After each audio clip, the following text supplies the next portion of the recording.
Hello everybody and welcome back to the Logan Blackman Show YouTube channel. We are here once again to give you part 2 of our 2023/2024 NFL season preview. I hope you all enjoyed the first video, which we released on Tuesday. And if you haven't checked it out yet, that will be down in the description below. Or you can just go to the Logan Blackman Show YouTube channel and check out all of our other videos there as well. And while you're there, while you're doing that, might as well make sure you are subscribed to the YouTube channel so you are always up to date on what goes on here on the Logan Blackman Show. And in that video, we talked about the AFC, which is obviously the opposite conference of what we're going to talk about today, which is, of course, the NFC. Now, before we get into the record predictions for the NFC side of things today, I would like to make a couple of adjustments to my AFC predictions. So starting off with one team, the Tennessee Titans, we had them projected at 6-11. We're going to adjust that one game up to a 7-10 record.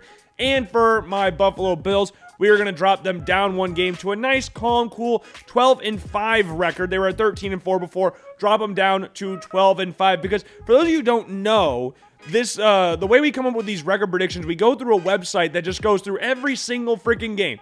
So we predict the winner or we predict the outcome of every single game of the 2023 NFL season. And yeah, it comes out with the record predictions, tallies up all the wins, the playoff circumstances, stuff like that. So I changed some things in the NFC because obviously that was later because we're recording it right now. So it's a little bit later than the AFC one. So we made some adjustments there and some of the NFC records were changed and they affected some of the AFC records. So I thought I might as well get that out of the way here and now.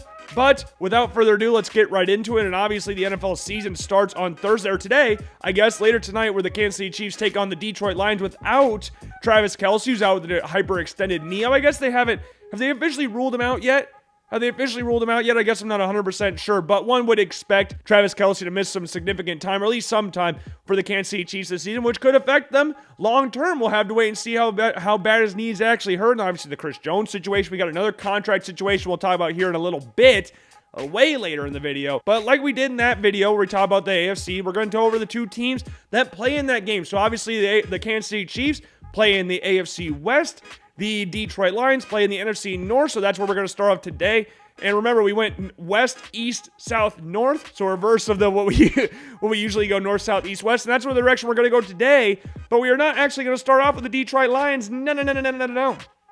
No, we are going to start off actually with the Minnesota Vikings, who are going to have repeat as champions in this division. I know the Vikings were one of those weird teams last year that kind of, what do you want to call them, were I don't know, fraud. Some people are throwing the word frauds. I don't want to use that word, but that's some of the words people are using around the Minnesota Vikings last year, especially when you look at the playoff loss to the Detroit. Yeah, especially when you look at that playoff loss to the New York Giants, which is partially responsible for Daniel Jones, aka Vanilla Vic, getting that nice little contract extension. Played the freaking game of his life in that playoff game. But speaking of that, Vikings did make a big old change at defensive coordinator this year. They brought in Brian Flores, which is a massive upgrade. And we'll see how it affects them as a team defensively, because the Vikings the past few years have not really been that great as a defensive unit. They finished second and last in the league last year with another division rival that we'll talk about here in a little bit last season in total yards allowed per game, but they were missing some key players. Rookies like Andrew Booth, who they drafted in the second round from Clemson, and Lewis Seen from Georgia, they got in the first round. That massive trade back with the Detroit Lions when they used to select Jamison Williams. It'll be interesting to see how those two get implemented back into the system. And obviously they went out and signed Byron Murphy from the Arizona Cardinals and signed Marcus Davenport from the New Orleans Saints. And they got Danielle Hunter signed, trapped down to a new contract. They did lose Eric Kendricks, but Ivan Pace, the undrafted rookie, don't know how he went undrafted. Don't understand how he got undrafted, but he will be starting in that middle linebacker spot for this new look Vikings defense. And one can only hope that this defense will be able to back up the offense, because this offense is going to be good again, one would suspect. Yes, Dalvin Cook's no longer there, and that'll be an interesting way to see how this offense works without him there. But Alexander Madison, maybe he's able to step up to the plate and deliver some of the things Dalvin Cook did. Who knows? Maybe he's a better option for the offense. But they also got, the reigning offensive player of the year, the number one overall pick in almost every single fantasy draft out there, Justin Jefferson, who is poised to have another spectacular year this season. And they upgraded on the opposite side of him. Yes, Adam Thielen, fan favorite in Minnesota, lifelong Vikings fan from the state, obviously left to go to the Carolina Panthers this offseason, but you got in Jordan Addison. What a great draft pick that was. Yes, I know he got in a little trouble for speeding earlier this month or last month or whenever that was, but either way, Jordan Addison and Justin Jefferson will be awesome to see together. Not to mention KJ Osborne's there as well. You did sign TJ Hawkinson to a new extension. The offensive lines, always got those question marks, but you got Christian Darrisaw on the left tackle spot, so you're solid there. And then Kirk Cousins, last year of his contract. We'll see what kind of deal they put forth on the table at the end of the season, or if they even put forth a deal, or what their succession plan is. Yes, they drafted Jaron Hall this offseason, but who knows if that's going to be their plan long term for the Vikings. But Kirk Cousins for the here and now is a solid quarterback, and I don't think the Vikings, I think they'll drop a little bit, but I don't think they'll drop off completely. Like, I've seen some people predict 7-10, and maybe that's how they end the season with, but I just can't see it. They went 13-4 last year. I can't see them dropping off the face of the earth that much, especially with the playmakers they have on the offensive side of the ball, plus adding Brian Flores, the defensive side of the ball. I'm going to drop the Vikings off a little bit, but we're still going to have them finish 10-7 this season. Now, in second place of the division, we have got one of two teams. One of the popular teams this season, one team that's kind of gotten a little bit of hate. I shouldn't say hate. Hate's not the right term here. But a little bit of a negative attention this offseason because of what they're doing at the quarterback position. And that is obviously the Green Bay Packers. We're going to start off with them. They got Jordan Love under center now. The long era of Aaron Rodgers is over. Remember in the last video we talked about him going to the New York Jets, along with a few key receivers from last year, namely Allen Lazard and Randall Cobb, went to the New York Jets as well.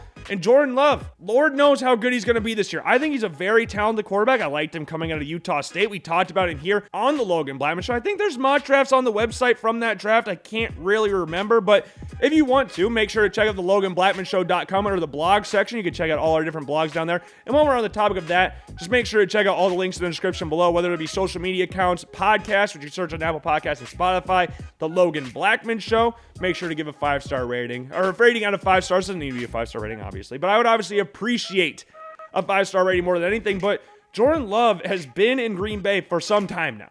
He's been there for some time now. He's obviously in the same draft class that spawned Joe Burrow, Tua Tagovailoa, and Justin Herbert, which have all had pretty decent success so far to this point in their NFL career, some more than others, but man, that's a tough act to follow. And I don't want him to be thrust in the place that was like J.P. Lossman in the 04 draft, where you have like Eli Manning, Phillip Rivers, Ben Roethlisberger. I don't want him to be the J.P. Lossman of this draft, but I think Jordan Love's really talented. I think this offense will work well with him. You obviously got Christian Watson there. You got Romeo Doubs there. You drafted Jaden Reed from Michigan State, which I think is a very nice get. And the tight end room, yeah, you lost Robert Tonyan, but you brought in Tucker Kraft from South Dakota State. We talked in our U&I preview. And you also brought in Luke Musgrave from Oregon State in the second round as well. Like, good tight ends there. The offensive line's a solid group as well, as long as David Bakhtiari stays healthy and doesn't go to the New York Jets like Rodgers was teasing at. But that O-line's solid. And on the defensive side, they got a lot of talent over there. It's just a matter of if they can stay healthy. That's one of the big issues for the Green Bay Packers over these past however many years, is that their health is a major concern. But on defense, you obviously got Kenny Clark. You got Rashawn Gary coming back from an ACL injury. You got Preston Smith on one side. You got Quay Walker. If he can stop getting ejected from games, he could be a very good linebacker. And you got Devondre Campbell in there as well. You drafted Lucas Van Ness from Iowa to be one of your edge rushers as well, one of the backups to Gary or Preston Smith this season. Obviously, you got one of the best corners in the NFL as well as Jair Alexander. Like, defensively, you're going to be solid. Packers will be solid defensively, but I don't know if it's going to be enough to win the division. The big question mark is just Jordan Love. The Packers were one of the you could consider the Packers one of the bigger disappointments last season. I guess I don't really know what a lot of people were expecting. I don't remember what a lot of people were expecting from them last season, but I know missing the playoffs, especially the way they did, with the Packers finishing below 500, it's just a weird, it feels weird to say that, doesn't it? It feels weird to say that, but I am going to say the Packers get back on the right ship. I'm betting a lot on Jordan Love. I'm betting a lot on Jordan Love this season. I think he's talented. I think he could work well in this offense. I think the running game with Aaron Jones and A.J. Dillon behind him will help him out a lot, ease him into the offense. So we're going to have the Packers finish 9-8 this season. And then the next team we're going to talk about right now is the team that's actually playing Thursday. That is the Detroit Lions. A lot of hype going into the season for Lions, with a lot of people expecting them, or at least predicting them, to win the division this year, which I don't know if I'm mentally prepared for. I don't know if I'm mentally prepared for the Detroit Lions to actually be division challengers. Like, that just feels wrong. It feels wrong. The Detroit Lions have been ash pretty much my entire life. They're one of two teams to go 0-16 in NFL history. Like, it doesn't feel right to say, hey, Detroit Lions, division title contenders here. But it's hard not to see why. The offensive side of the ball is awesome.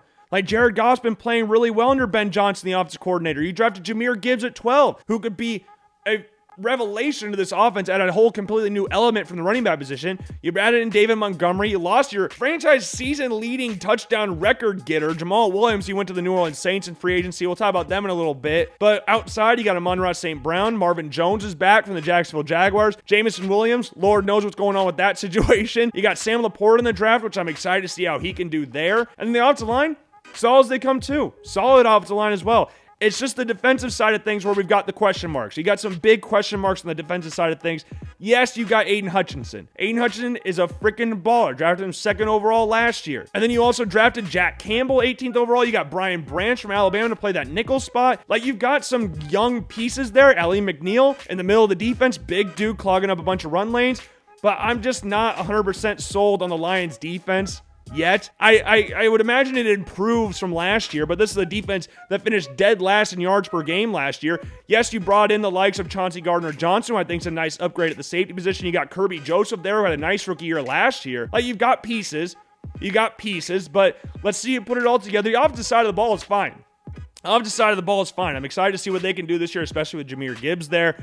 But I don't know if I'm ready to say division challengers, but I think they'll be a good team.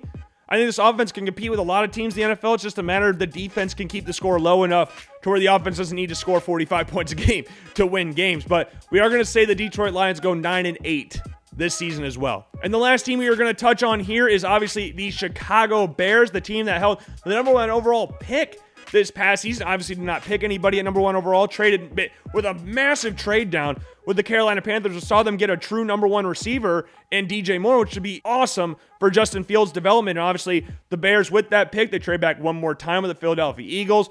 Took Darnell Wright from Tennessee to solidify the offensive line a little bit, which needed some help this year. But adding Darnell Wright to the offensive line, adding DJ Moore to the receiving core that already has the likes of Darnell Mooney. You got the 2nd-round pick traded for, I guess I should say, 2nd-round pick that you traded for Chase Claypool. I'm interested to see how Tyler Scott does from Cincinnati, how much playing time he gets. You added Robert Tonyan in from the Green Bay Packers. You got Cole Kmet already there. You got a running back quadrant behind him. Or is it just a trio?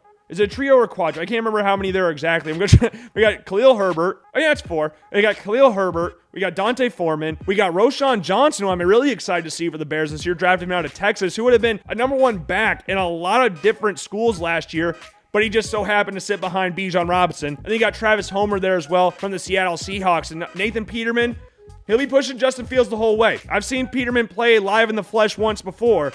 It's a real treat to see that. It is, and I have a chance of seeing it again. I'm going down to Kansas City for a friend's bachelor party when the Chiefs and Bears play. So, hey, maybe the Peterman can play in that game. Maybe MV Peterman can make an appearance there, but this season all rides on Justin Fields. He did some really good things last year. We just need to see him fully, what's the word you want to use? Fully dialed into the pass off, because the dude can throw the shit out of the football. The dude throws a really nice football. It's a very catchable deep ball. It's a really strong arm. I think he's got the right temperament. Do I think he'll throw over 4,000 yards this year like he predicted? I don't know if I'm going to say that, but I do think his passing numbers will increase. We know what he can do as a runner. Like, he damn near almost broke Lamar Jackson's single season rushing record in his 2nd year in the NFL. Like, one would only suspect Justin Fields to continue getting better, and he did some nice things last year apart from the run game, but we just need to see that continued improvement in the pass game. If he can do that, the Bears can be a very good team. Like, you saw the Jacksonville Jaguars finish with the number 1 overall pick last year. They made the divisional round of the playoffs this year. Can the Bears do that? I don't know. I think they've made a lot of improvements. Like, you look at the defensive side of the ball. Bringing in Tremaine Edmonds from Buffalo at the linebacker spot. Bringing in TJ Edwards there as well. Like, you signed those two for less money than Roquan Smith's entire contract. So you got some nice depth there at the linebacker spot. You got Jaquan Brisker at safety. You got Kyler Gordon at cornerback. Like, you've got some pieces there. You signed Yannick Ngakoue this offseason as well. Like, you've made some good moves. This team's definitely going to be improved. The development of Justin Fields, again, I'll keep reiterating that. It's important, but this team's going to be solid. Very solid team. I like what they're doing there. I like Matt Eberflus. So if they keep building, hey, this team could be solid. This could be a good team this year, but we're going to have them finishing last, but this division's just going to beat each other up all year. I think that's kind of what we're looking at, but we're going to have the Bears finishing 8-9 this year. I think that's a fair record. Am I going a little high? I think that's fair. I think that's overall a fair record for the Bears. And then remember, we're going north, south, east, west. We got the South division next, and this division is just a freaking crapshoot at this point. I'm going to make a bold prediction right now. No team in this division finishes with an above 500 record. I have a hard time picturing at this point. Again, it's kind of like what we talked about the North. I think these teams are going to beat each other up, but they're just not very good. I think the teams in the North are solid. I don't think these teams in the South are very good at all, and you're going to have basically, again, this might be a bold prediction, but we're going to have a three-way battle for first. I don't think the team we're going to talk about last, I don't really think has a chance on actually battling, and that could come back to completely bite me in the ass, but that's why we're wearing the bad hat. The first team we're going to talk about here, and I've struggled with this all day. All evening, all day, whatever. I struggled with trying to decide who's going to win this division. I ultimately came up with the Atlanta Falcons. We have the Falcons winning this one. Defensively is not great. That's the main thing. Now, you do have some nice pieces there, like A.J. Terrell, very good corner. You got the likes of Grady Jarrett. You traded for Jeff Okudah from the Detroit Lions. He's starting to get more and more healthy as the offseason continues. The edge rushing department still scares me. It still very much scares me. Brought in Bud Dupree this offseason. Arnold Ebiketie is in the other edge rushing spot. But, you know, defense will be interesting. I'm intrigued to see how they keep developing the defensive side of the ball there. But the offense, I'm really excited to see what this offense can do this year. Obviously, there's going to be question marks going into the season with Desmond Ridder at quarterback as the full-time guy. From everything you've seen from the owner, from the head coach, like, you've seen things talk about, like, they believe in him. At least for this year. At least for this year, they believe in him. I'm not saying that's going to be a long-term thing, but I like Desmond Ridder. Second quarterback taken in last year's draft. Like, he's solid. He did some good things last year, did some not good things last year. No, he's growing into it. He had, I think, 4 starts last year. So there's not, but the thing is with this, which is different than what Jordan Love is going through, there's not going to be a lot of pressure on the quarterback position because Arthur Smith is a run-first coach. He wants to run the ball. And you've got a nice three-headed monster at running back. You got Tyler Allgeier there at running back, who went over 1,000 yards last year for a rookie from BYU. You got Cordell Patterson, who's in their quote-unquote joker role this season. And obviously you got this year's 8th overall pick, Bijan Robinson from Texas, who's the early odds-on favorite to win Rookie of the Year. And it's easy to see why. Again, Arthur Smith's a run-first head coach. And when you've got an offensive line like that, like, you just got Caleb McGarry re-signed, you drafted Matthew Bergeron from Syracuse, like, this O-line's honestly one of the best in the NFL. And you've got a run-first coach with a talented group of running backs, namely Bijan. It's hard not to predict why the Falcons wouldn't be able to just control the clock, control the game, and ultimately win some games because of that. And they've got some decent weapons on the outside. It just depends on how they use Kyle Pitts, if they actually know how to use a guy that's so insanely talented. If they use him right, he could have an insane year this year. Obviously got Drake London there. They don't have a ton of other people on the outside apart from those guys, but yeah, I think they got Mac Hollins in there as well, who had about just under 700 yards with the Raiders last year, but they're going to run first. So maybe that opens up a little bit more holes in the pass game, or at least it should. But I'm excited to see what the Falcons can do. It feels like every single year we have a team that finishes worst and then ends up finishing first the next season. So my prediction is that the Falcons are that year's team. So yeah, we're going to have the Falcons finish 8-9. Because remember, we don't think any team's going to finish above 500. So 8-9 for the Falcons. And then the next team we're going to talk about here, again, crapshoot pretty much, but we're going to talk about the Saints next. Bringing in Derek Carr, that's a nice little get. Now, obviously, you had Jameis Winston and Andy Dalton there last year. I think it's a step in the right direction. I think Derek Carr is better than Andy Dalton and Jameis Winston, but yeah, I don't know. I don't know if it's going to be enough to push the Saints over the edge, if that makes any sense. Like, Lord knows if Michael Thomas plays this year. Lord knows if that happens. But you obviously got Chris Olave there, who's extremely talented. Alvin Kamara suspended for the first 3 games of the season for beating the shit out of that dude in Vegas. But you did, again, bring in Jamal Williams, a guy who ran for 17 touchdowns last season. You got Kendre Miller from TCU. I'm really excited to see this year. Solid offensive line. UNI's own Trevor Penning still on the outside line, which is good to see. Defensively, Cam Jordan. Come on, man. What's my name? Cameron Jordan. No. So you did draft me. Still kicking. He did lose Marcus Davenport, but you brought in some nice pieces for the defensive line. You brought in Brian Bresee, drafted him in the first round. Isaiah Foskey from Notre Dame is also coming in. Demario Davis is still kicking it at 100 years old. You got Tyrann Mathieu back there, Marshawn Lattimore. You got some older heads on the defensive side of the ball, but they addressed positions that were needed, like the defensive line, namely. And you got you got a better quarterback. So that's the main thing here. The quarterback position is the most important position in sports, so getting an upgrade there is key. So maybe that pushes them over the edge. Maybe that having that consistent figure at quarterback will be key for them, because you look at the rest of the division, we don't really have that. Like, the other quarterbacks in the division, this is their first full year starting with this team. Like, we obviously talked about Desmond Ridder playing 4 games last year, but now he went in the offseason as the starter. So we'll see how that affects them this year, and maybe Derek Carr is enough to push the Saints over the edge. Maybe bringing Jimmy Graham back is enough to push the Saints over the edge. But they're solid. They're older, but they're solid. But we're also going to have them finishing 8-9 this season. I wouldn't be surprised if they ended up winning the division, to be honest. And the next team we're going to talk about is the Carolina Panthers. Obviously, we talked about them a little bit before, making that trade up with the Chicago Bears to move from 9-1 to, of course, draft Bryce Young from Alabama. Insanely talented quarterback. Like Bryce Young was so important to how Alabama did things last year. Like, you take Bryce Young out of the Alabama team, Lord knows what they finished the entire season. Like, that one game he didn't play against A&M, they almost lost. Is that game a bigger win for Alabama? Bryce Young plays? It's hard not to say so. Obviously, Alabama's first quarterback to win a Heisman Trophy, and the most talented quarterback arguably Nick Saban's ever worked with. Like, the dude's a baller. The size will be a little bit of an issue for a lot of people out there, but Bryce Young can play. I think he's very smart when he runs the ball, so he's not taking any big unnecessary hits, which is key for a guy who's, again, about 5'10", maybe, and maybe 190 pounds, maybe. So we'll have to see on that, but they brought in Miles Sanders, 1,000-yard rusher from the Eagles last year. We'll see if he's going to be able to carry that over into this year. You brought in Adam Thielen, which is a good veteran presence, and speaking of that, like veteran presence, Andy Dalton sitting behind Bryce Young this year is beautiful for him, beautiful for his development. You brought in Hayden Hurst as well. You drafted a kind of a project piece at wide receiver, but a still very athletic, high-ceiling wide receiver in Jonathan Mingo from Ole Miss. You got Ike McQuanu, who you drafted 6th overall in last year's draft, still there at left tackle. And then on the defensive side of things, you got some solid pieces like Derek Brown, former 8th overall pick in the 2020 draft. You got Shaq Thompson there at linebacker, J.C. Horns there at corner, and you also got, I can't believe I didn't mention him earlier, but Brian Burns at edge rusher.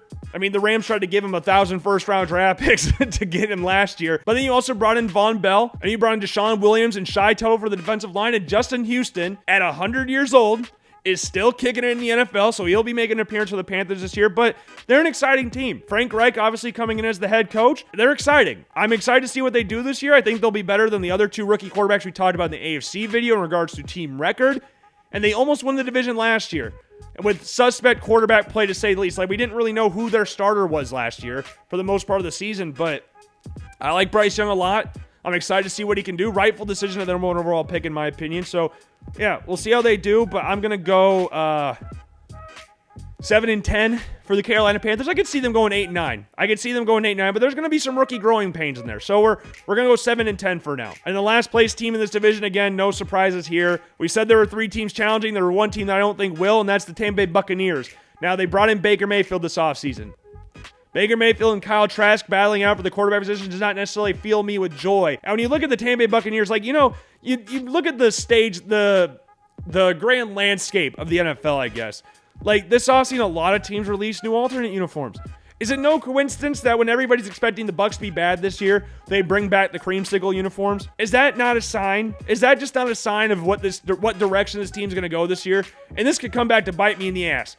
But looking at that just gives me bad feelings. Give me the heebie-jeebies. And I'm not sold on Baker or Kyle Trask. I liked Kyle Trask coming out of Florida. I liked him at Florida. Him and Kyle Pitts and Kadarius Toney were really fun to watch there, but I'm just not really filled with confidence there. You obviously got Tristan Wirfs on the offensive line. You brought in Cody Mauch in the NFL draft this year, but Ryan Jensen's supposedly out for the year. The O-line, I'm just not really sold on. You cut Donovan Smith. This offseason, that O-line, I'm a little nervous about it. Rachaad White, I really liked him coming out of Arizona State. We'll see how he does with bell cow duties this year. At wide receiver, you obviously got Mike Evans, who's always had over 1,000 yards in his career. And you got Chris Godwin. So you got you got good receivers. But this team's been bad with good receivers before.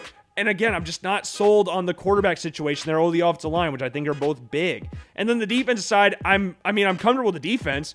Defense should be fine. I mean, you got the likes of Levante David. You got Devin White there. You got Logan Hall in the defensive line, last year's draft pick from Houston. You obviously got Vita Vea. You drafted Kalijah Kancey from Pitt to shore up the defensive line. Such a nice, solid, all-drafted Tampa Bay Buccaneers defensive line. Then you got Shaq Barrett on the edge. And you got Joe Tryon-Shoyinka at one side. Like, solid enough. Solid group. Defensive line, linebacking core solid. Jamal Dean, Carlton Davis are back there in the secondary. Antoine Winfield's back there. And you got Ryan Neal from Seattle. You not drafted, but kept on the roster. Kayvon Merriweather from Iowa. Gotta love an Iowa safety. Gotta love an Iowa defensive back in there. But defensively, I think they'll be all right, which could keep them in games. And they might be close in some games, but I don't think that offense is enough to actually win them games. I don't think they will be able to. I'm sorry. Maybe I'm wrong about this reading, but and they could be better. I wouldn't necessarily be that surprised given how good their defense can. How good their defense can be. But we're going to have the Bucs finishing 4-13 this year. And then the next division we have got on the docket here. So we got North, South, East. We have the NFC East. We'll start off with the number one team, I believe, in the NFL. A team that just keeps restocking. They lose players, they restock. That just seems what they do. That's the Philadelphia Eagles. Jalen Hurts, rich man this offseason, got a nice little contract. And, like, when you lose key players like Miles Sanders, Javon Hargrave, Isaac Sumelo to the Pittsburgh Steelers, like, you lose key players, but they brought a lot of good players back in. Like, you lose Miles Sanders. You bring in DeAndre Swift from Detroit. You bring in Rashad Penny from Seattle. You look at the offensive line, Isaac Sumelo, you had Cam Jurgens sitting there. Like, they always have those second guys in place, especially on the offensive line.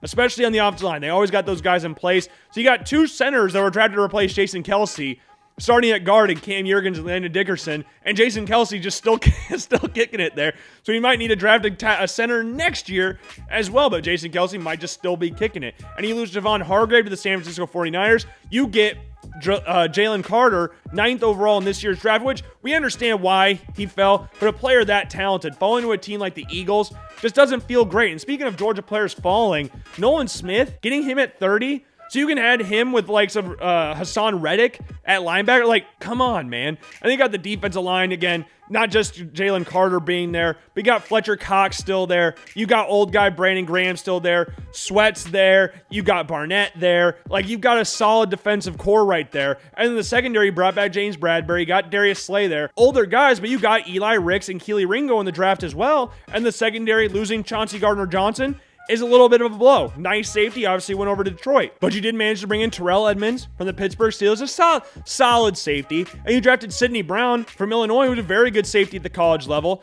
Like, the Eagles will be a good team again, but they got new coordinators. That's going to be the big question mark. Obviously, you got Shane Steichen becoming the head coach of the Indianapolis Colts, we talked about in Tuesday's video. And then you got Jonathan Gannon going over to the Arizona Cardinals, which we'll talk about him in a little bit. And the offensive side of the ball, you got Brian Johnson coming in, who obviously is known. He was hired as the quarterback coach because he's had relations with Jalen Hurts in the past. He's known it since freaking preschool. This guy knows the offense, so I don't really I don't really think there will be that many hiccups on the offensive side of the ball, especially given how good the offensive line is, like the best O-line in football. And we didn't even mention freaking Dallas Goedert there. Like, they've got A.J. Brown, Devontae Smith. Like, we didn't even mention those guys, but they've got a nice group right there on the opposite side of the ball. And then you obviously got Sean Desai coming down on the defensive side of the ball, placing Jonathan Gannon. He was once a defensive coordinator over at Chicago, but once the new staff came in, they didn't retain him, so he's over in Seattle for a year, but he's coming back to the defensive coordinator role here in Philadelphia, sorry. We should see how he does here. They've got all the talent in the world on the defensive side of the ball. We didn't even mention the likes of Jordan Davis there, but like, they've got so many good players on this team that I just have a hard time thinking that they're going to drop down significantly this year. I just have a hard time. They're a run-first team, power running team, good defense with great weapons on the outside with a great O-line. Like, it's hard to picture them struggling this year. So we're going to have them going 13-4, finishing top of the division again. And then second place in this division, we're going to have the Dallas Cowboys. There's some people out there that think the Cowboys can usurp the Philadelphia Eagles this year, and I can see why, like, especially when you look at the defensive side of the ball. Micah Parsons, one of the best, if not the best defender in the NFL. Trayvon Diggs, he might get burned for 1,000 yards, but hell, he'll get you 10 picks as well, and you brought in Stephon Gilmore. Like, you have a reigning defensive, not reigning like in this past year, but a guy who's once won Defensive Player of the Year before as the corner number 2. That's an insane luxury to have. And you got players like DeMarcus Lawrence on the D-line. You got Leighton Vander Esch there. And you drafted Mozzie Smith this year. So we'll see how his role is. Obviously, big-ass dude, big run-stopper dude in the middle of their defense. They obviously wanted Dalton Kincaid, which you know who got him. But, you know, the Cowboys' defense is going to be really good. It's really, really good. Really, really good defense. So the questions will be on the offensive side of the ball, but the offense should be still clicking too. The only questions you really have on the offensive side of the ball, will the offensive line be able to stay consistent? Will Tyrone Smith stay healthy? Will Dak Prescott stay healthy? And if Dak stays healthy, will he not turn the ball over as much this year? How will Tony Pollard do as the guaranteed number one option in the run game? They obviously drafted Deuce Vaughn this year, so I'm really excited to see what his role becomes. You got CeeDee Lamb there. You added Brandon Cooks from Houston. Michael Gallup's still there. Maybe he reaches back to his potential. We'll see how the tight end room does without Dalton Schultz, who was their number 2 receiver last year. So you got Luke Schoonmaker in from Michigan. You got Jake Ferguson there as well, who was there the season before from Wisconsin. But the opposite side of the ball, with Mike McCarthy calling the plays now, they obviously brought in Schottenheimer to be the OC, but McCarthy's going to call the plays. How will that work? Time will tell, I guess. Time will tell, but they brought in Trey Lance as well. In case Dak does get hurt, maybe Trey Lance is the guy that can get the team over the top. Maybe Trey Lance ends up taking Dak Prescott's spot. I doubt it, but who knows? Who knows? Dak getting hurt? Who knows? Dak, he said he's not, what was his quote? He's not throwing 10 plus picks. She's throwing more than that. I don't know if he will or not, but the Cowboys got a lot of talent. But it's the Cowboys, so they're going to find some way to slightly underachieve this year. I don't know if they'll win the division, but they're a good team. Very good team. Defensive side, they'll get a lot of turnovers. Offensive side of the ball, just a matter of staying consistent and healthy. So we're going to have the Cowboys finishing 11-6 this season. And in third place in the division, we got the New York Giants. This is a team that was kind of I don't want to say surprise. Were they a surprise last year? Is that what you consider them? But I don't know. I think the surprise was how good Daniel Jones played last year. I'm not going to say he was like a world beater or anything, but he played solid. With the little amount of weapons that they had around him, he had a good year. Got a nice little contract extension, which again is what we talked about with the Minnesota Vikings in that playoff game. That was a big factor in him getting said contract extension, but he's a decent quarterback. And they made sure to get some weapons this year. They got Darren Waller in a trade from the Raiders, and they got Jalen Hyatt in the draft as well. Got him a little later than I was expecting. Got him all the way in the third round. The Blitnikoff Award winner from Tennessee. Very solid, very speedy receivers. Wearing the number 13. No pressure there, but I really like Jalen Hyatt coming out of Tennessee. You got Isaiah Hodgins there as well, had a nice little year last year. Obviously, Saquon Barkley's back there for at least another year. We'll see how long if he stays past this year, but he's there for at least now. He's there for now, and you got one of the best tackle tandems in the NFL, and Andrew Thomas and Evan Neal. Like, the opposite side of the ball, with Brian Dable calling plays, they could be good, but the only question mark I really have on the opposite side of the ball is, will Daniel Jones regress at all, or will he go back to the Daniel Jones that we've seen the past few years before last year? That's the big question there. So I don't know if they'll be as good of a team record-wise as they were last year, but you never know. Maybe Daniel Jones goes freaking supernova this year and the Giants go 17-0. Lord knows. But on the defensive side of the ball, you got a solid defensive line. You got Dexter Lawrence. You got Leonard Williams. And you brought in A'Shawn Robinson from the Los Angeles Rams. So a nice little trio, a defensive line right there. You obviously drafted Kayvon Thibodeau last year at edge rusher. You got Deontay Banks at cornerback. Drafted him this year from Maryland. Very good get there. And then not to mention, you traded for Isaiah Simmons. You got a freaking 7th round pick for Isaiah Simmons. I know he's been up and down throughout his career, but the dude's so talented. So talented. I would expect him to add a nice little boost. They weren't great as a defensive unit last year, so I think adding players like Banks, like Simmons, could help improve the defense. A'Shawn Robinson improved the defensive line. They were 25th in the league last year in total defense, so they'll need to improve there. But Daniel Jones, the question mark there. Defensive side of the ball, will they be better than what they were last year? One would suspect so, but time will tell on that. But we're going to have the New York Giants finishing at 8-9. So just a slight downgrade from last year. And then the final team in the division, we have the Washington Commanders. Now, how will Sam Howell be? I think Sam Howell's a solid quarterback. I like Sam Howell quite a bit. The fact he fell all the way to the 5th round is kind of crazy. Will he be able to keep this spot past this year? Lord knows. It just depends on where the Washington Commanders fall in the draft order. But Sam Howell's got pieces around him. You got a nice running back duo behind you in Antonio Gibson and Brian Robinson.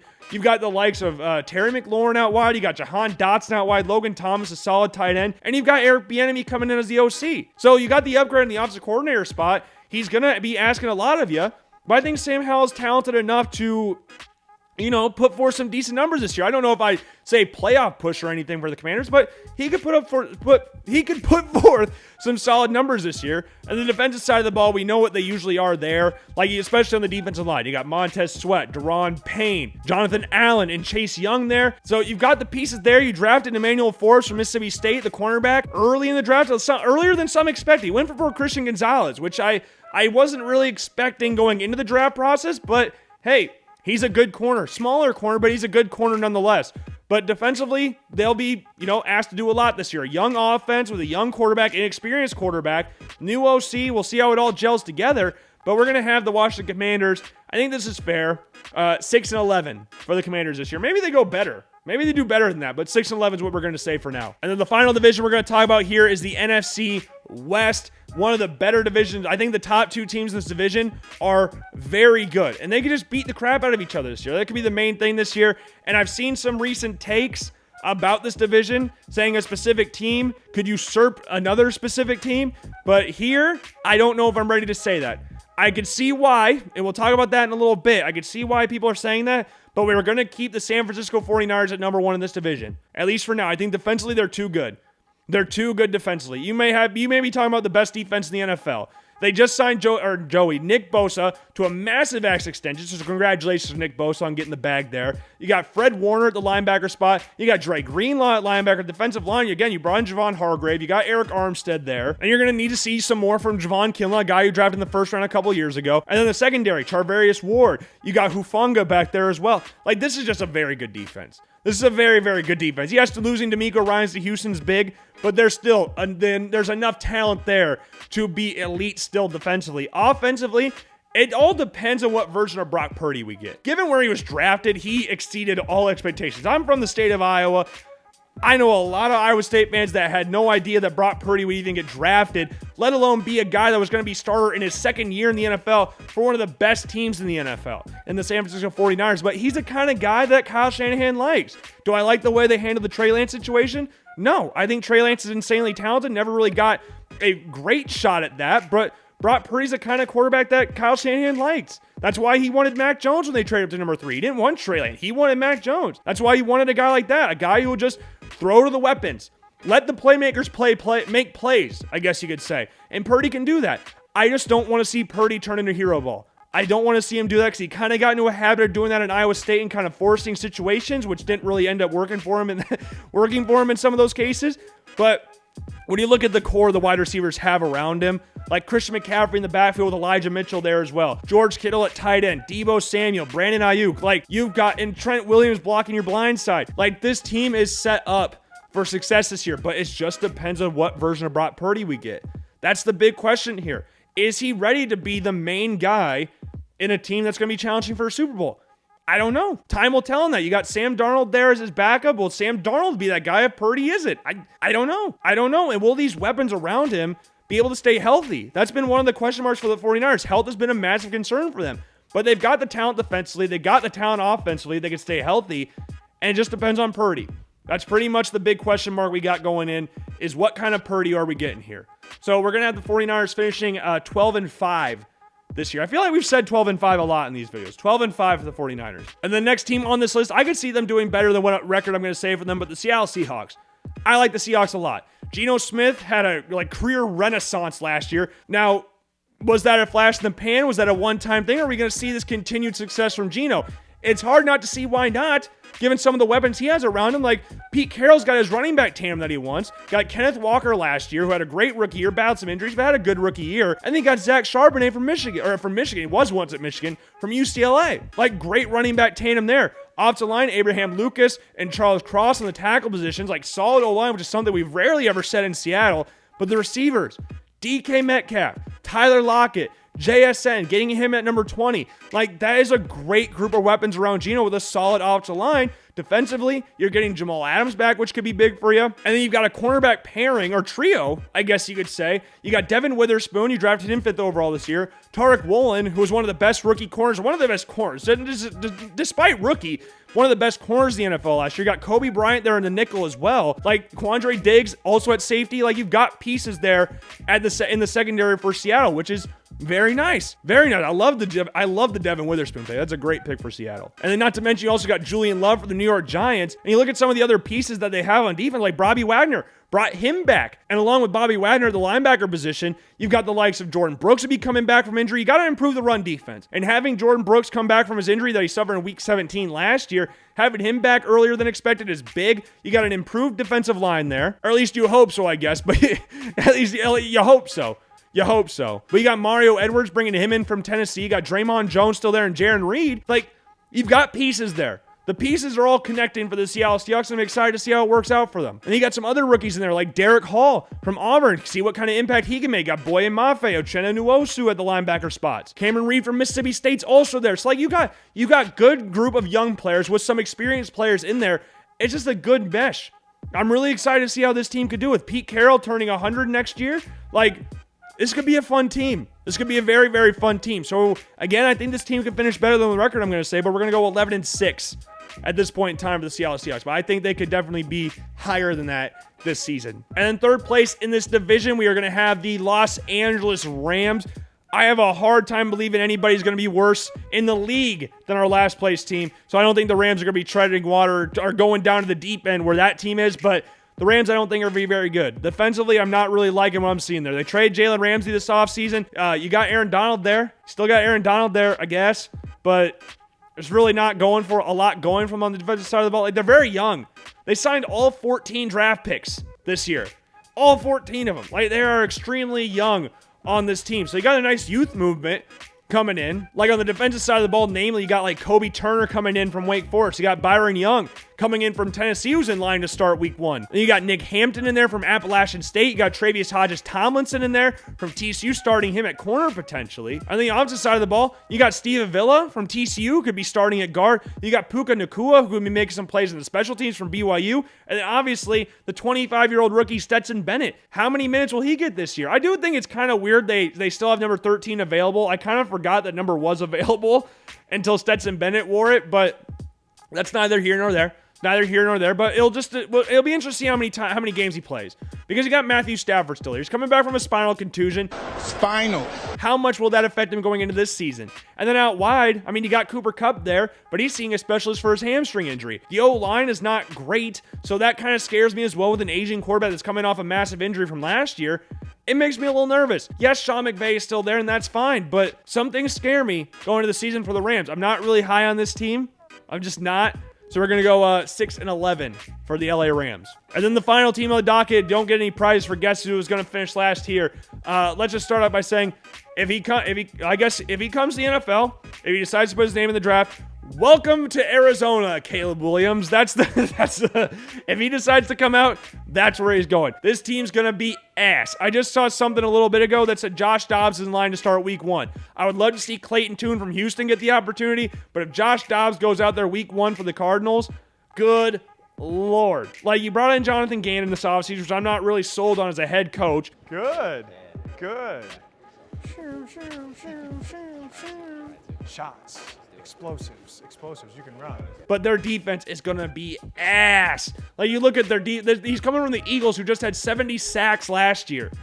If they get 30 or 25 sacks, if they get 25 or 30 sacks here, I'll be damn impressed. Zaven Collins is starting to line up at D-end. At least that's what their depth chart says. They are struggling for defensive. It's basically Budda Baker and nobody else. Like, you traded Isaiah Simmons this offseason to New York. So your last defensive player to partner with Budda Baker is gone. Byron Murphy went up to Minnesota. Like, you don't have anybody really there on the defensive side of the ball. Offensive side of the ball, I like Paris Johnson. I think Paris Johnson's fine. DJ Humphries is a fine tackle as well. But, man, is it just going to be the James Conner show on offense? Is that what we're going to see this year on offense? Like, Marquise Brown, he's out wide, I guess. You got, Rondell Moore is still there. But, man, Clayton Tune / Josh Dobbs. Maybe they go supernova this year. I'm not expecting it. I'm sorry. But maybe they could. But I'll reiterate it again. Welcome to Arizona, Caleb Williams. And remember, you got the Texans pick as well. So we could be saying, welcome to Arizona, Marvin Harrison Jr. or whoever else is there. Like, who knows what kind of direction they're going to go. They have a ton of needs to fill on this team. And Kyler Murray, he's expected to play at some point. At least that's what Jonathan Gannon said. I don't know if he will. With how bad this team could be, I would not be surprised if they just sat Kyler Murray for this. Because obviously he tore his ACL last year. I wouldn't be shocked if they just didn't play him all year. I wouldn't be shocked. But with how their aspirations of being as bad as possible, I'm not really... I'd be kind of surprised if Kyler played, but who knows? I just don't know what to say about this team. I'm not nothing positive about this team going into the season. If they win more than 3 games, I'd be thoroughly impressed. That's kind of my level for this team going into the season. But we're not even going to have 3. We're going to have 1. We're going to have 1-16 for the Arizona Cardinals. I had the Houston Texans finishing with no wins a couple years ago. I'm not going to go that far. I easily could, but we're going to give them 1. So 1-16 for the Cardinals. And I'm not going to tell you who they beat either, because remember, we went through every single game of the season. I don't want that fan base to feel bad about themselves. So we're not going to say anything about team they beat. So just know, one team on that schedule is losing to this team. Think about that for a little bit. Yeah, put that in your meth pipe and smoke it. That's right. But, yeah, that's all I've got for you today on the Logan Blackman Show. We know these predictions will be 100% correct and not bad in any way whatsoever. So, yeah, I hope these age at least somewhat well. If I get, so we're gonna like, my goal is to get within 2 games of every team. That's my ultimate goal here. I can feel very confident saying that about the Cardinals, but Lord knows about everybody else. I just want to be semi-accurate this year. Semi-accurate. That's the goal. That's the goal. So we'll have to wait and see. Obviously, Lions and Chiefs play tonight, so we'll know our first 1-0 and 0-1 teams going to, or maybe they tie. Maybe they tie. Lord knows, but I'm excited for the season to start. Fun season ahead. Fun season ahead. Here's my playoff predictions for the AFC and NFC side as well. We'll put those to the side. We got our wild card matchups, and then click. We have got our divisional round matchups, then click. We have got our championship matchup, then click. And there's our Super Bowl matchup with our Super Bowl champion. Here's our awards as well. It's going to be funny if it's on the other side, but here's our awards for this season as well. So, yeah. I hope you enjoyed this video. I hope you enjoyed this series. If not, I sincerely apologize. We'll have our week 1 quarterback rankings coming for you soon. And I need to figure out how I want to word that again, because it's post week 1, but we're going into week 2. So we'll figure that out. But that video will be coming for you soon. Until then, I will see you guys later. I've been Logan Blackman. Again, make sure to check out all the links in the description. Let me know how good you think your team will be down below. And subscribe, like the video, and I will see you guys later. Peace.